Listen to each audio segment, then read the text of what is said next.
اجي نوجدوا هاد الكيكه اللي كتجي لذيذه بزاف بزاف، رطبه ومفشفشه بالتفاح، ساهله ومكوناتها متوفره في كل بيت. غادي نحتاج 3 حبات ديال التفاح مغسولين وكنحيد لهم القلب وكنقطعهم شرائح، نعصر عليهم واحد نص حامضه ونخليهم على جنب.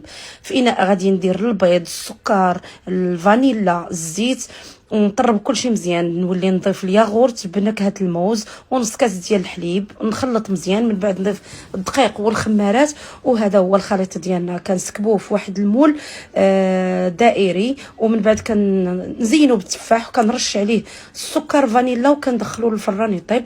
كيخرج كنزينو بصوص كراميل وكنقدموه بالصحه والراحه. كيجي لذيذ وبنين وشهي جدا، والكيكه كتجي رطبه من الداخل. جربوها وردوا عليا الخبار، وما تنساونيش لايك الفيديو وبارطاجيو الوصفه، بارطاجيو ونسخوا الوصفه عندكم باش هكا وقت ما بغيتوها ترجعوا ليها. الى اللقاء وبالصحه والراحه.